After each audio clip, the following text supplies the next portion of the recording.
Bom dia, a paz de Jesus, amor de Maria, em nome do Pai, do Filho e do Espírito Santo. Amém. Proclamação do Evangelho de Jesus Cristo segundo Mateus, capítulo 1, do versículo 1 ao 17. Genealogia de Jesus Cristo, filho de Davi, filho de Abraão. Abraão gerou Isaque, Isaque gerou Jacobe, Jacobe gerou Judá e seus irmãos. Judá gerou Detamar, Farés e Zará. Farés gerou Esrom, Esrom gerou Arão. Arão gerou Aminadab, Aminadab gerou Naasson. Naasson gerou Salmão. Salmão gerou Boz de Rabi. Boz gerou Obed de Rute. Obed gerou Jessé. Jessé gerou o rei Davi. Davi gerou Salomão, daquele que foi mulher de Urias. Salomão gerou Robão. Robão gerou Abias. Abias gerou Azá. Azá gerou Josafate. Josafate gerou Jorão. Jorão gerou Osias. Osias gerou Joatão.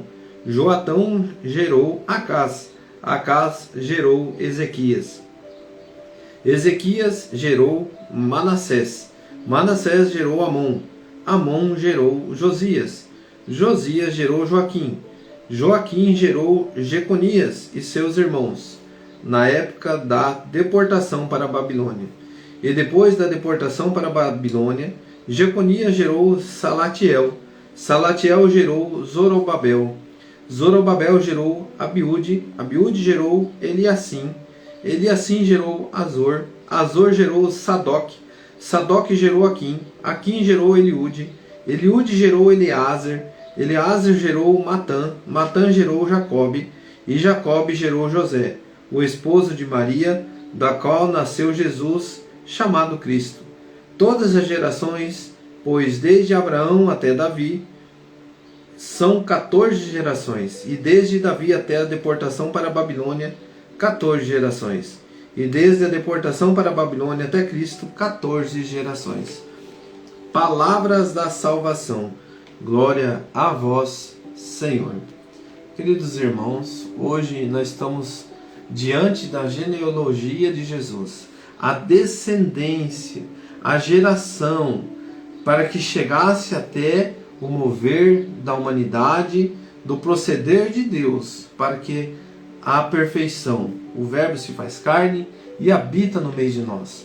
E diante dessa geração, por que nos foi apresentado aqui no livro do Evangelho de São Mateus? Para que nós entender todo esse mover da Escritura, para que chegasse até nós, para que fosse acolhido a palavra, então colocar os pés no chão. Da onde que vem essa descendência? Quem é Jesus de Nazaré?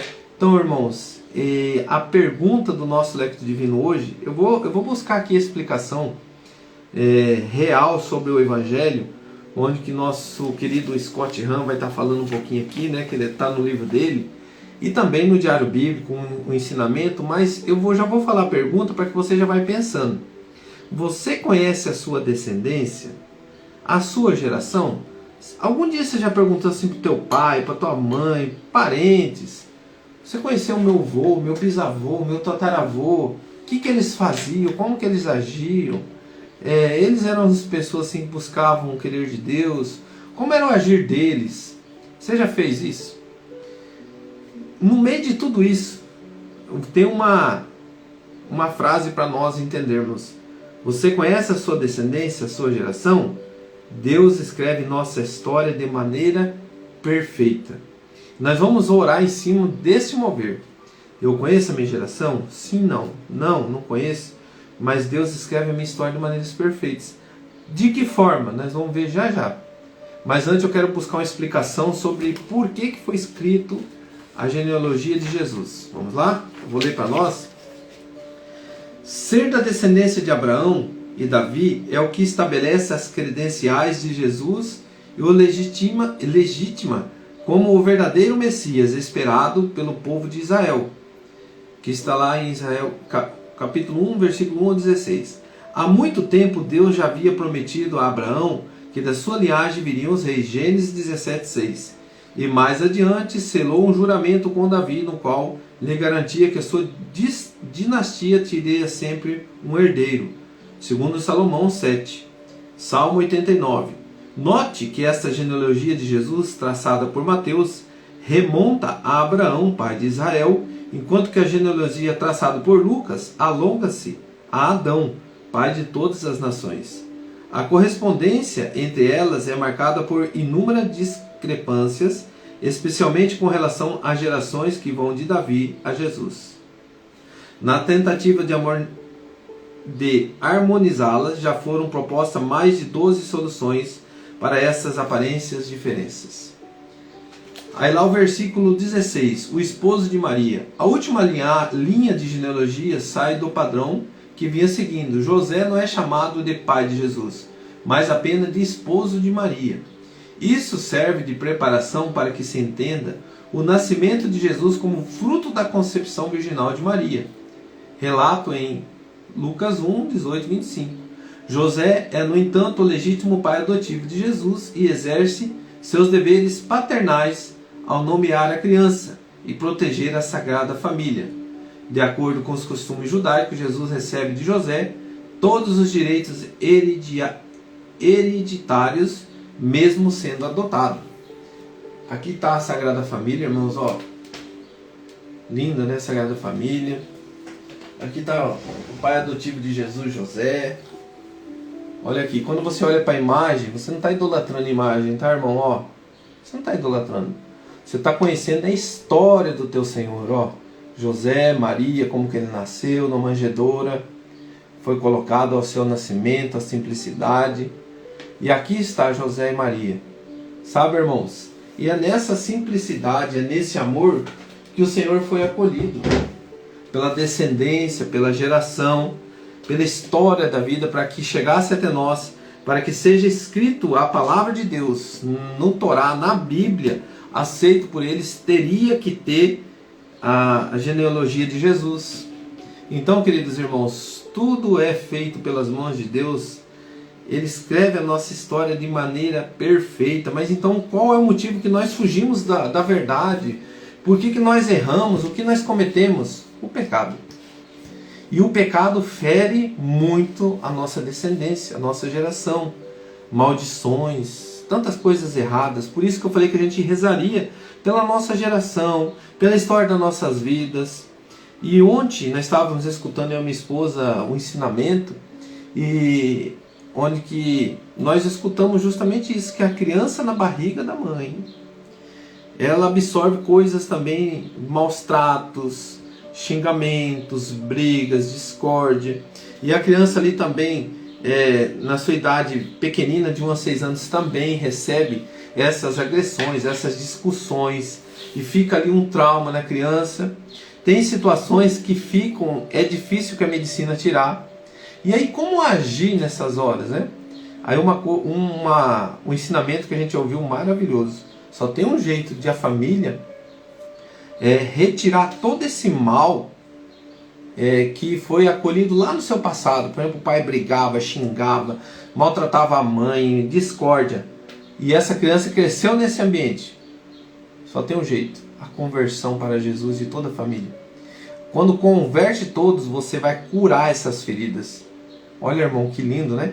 Então, a conversão com Deus, você vai retornar à história perfeita que Deus colocou na tua vida.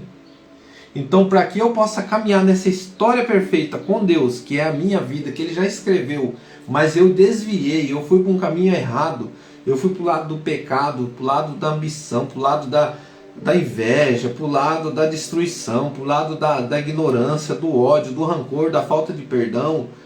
Eu fui para esse lado e destruí tudo que eu poderia edificar, mas você tem um recomeço.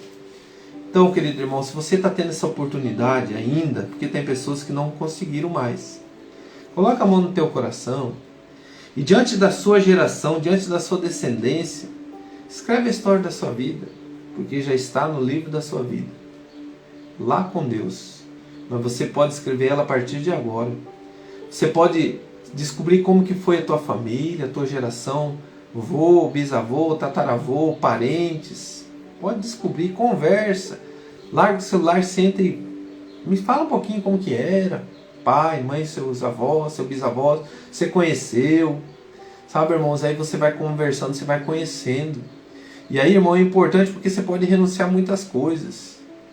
A quebra de gerações. E só tem um jeito, meu irmão, a conversão para Jesus. O que é conversão para Jesus? Abandonar o mal, abraçar a graça que vem de Deus, se unir com a verdade, com os sacramentos, a comunhão eucarística e a convivência familiar conforme o mover de Deus. Perdão, reconciliação, amor, bom exemplo. Neste caminho, mudança de vida, cura de traumas, cura de situações erradas, na convivência. Que talvez você, essa pessoa que está contigo, já ouviu muitas vezes: eu vou mudar, e nunca mudou. Eu não vou ser emburrado, e sempre é emburrado. Eu vou ser aquela pessoa que eu sou de Deus, mas está emburrado, com o outro passa não cumprimenta. Sou uma pessoa maravilhosa, estou lá à frente da igreja, mas não olha para o irmão, não pede perdão, não se reconcilia, não diz eu te amo. É Natal, Jesus está vindo, prepara o teu coração. Eu preparo, mas é só você e eu, Jesus. Os outros que estão perto, bem longe de mim. Querido irmão, é lutas diárias. É o mover de Deus na sua vida. Coloca a mão no teu coração e fala: Jesus, prepara para que esse Natal seja diferente. Para que eu consiga perdoar, para que eu consiga amar, para que eu consiga ser uma pessoa diferente. Talvez, querido irmão, querida irmã, você não necessita de uma convivência com essa pessoa, que talvez essa pessoa não mudou. Mas o teu coração precisa perdoar. E de que forma que eu vou fazer isso? Ajuda essa pessoa. Dê um abraço nessa pessoa, cumprimenta, muda o emburramento, muda o mal-estar, os maus tratos. Faça a tua parte. E deixa Deus ir conduzindo o resto.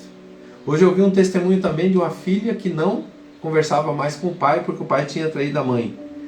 E no dia de Natal, ela ligou e falou: pai, se o senhor quer passar o Natal com nós?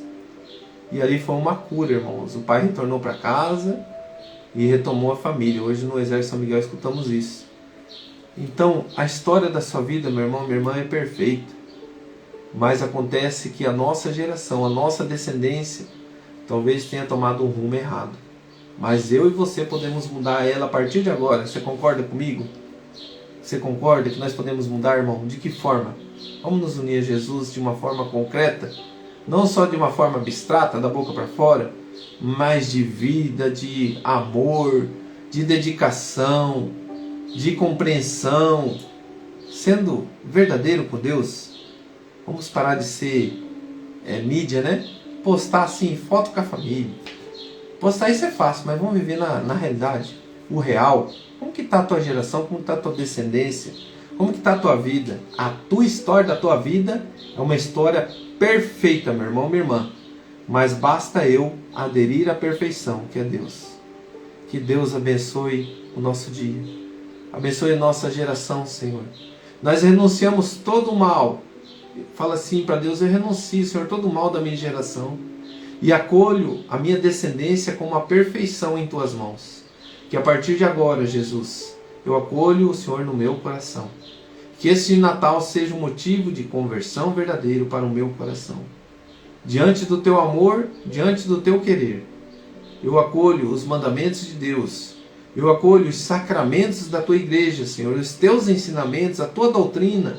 Diante do teu querer, eu acolho, Senhor. Eu vou confessar hoje, eu vou comungar. Olha só, irmão, o que Deus está colocando para você dar o primeiro passo na tua fé. Hoje nós temos confissão na Palote e na Igreja Matriz. Está aí, um primeiro passo católico, apostólico, romano, como eu ouvi dizer ontem também. A Igreja de Cristo é a Igreja Católica Apostólica Romana, porque as outras são comunidades evangélicas protestantes. Igreja é uma só. Foi fundada por Jesus. Os outros são comunidades evangélicas protestantes. Que Deus abençoe. Em nome do Pai, do Filho e do Espírito Santo. Amém. Um grande abraço.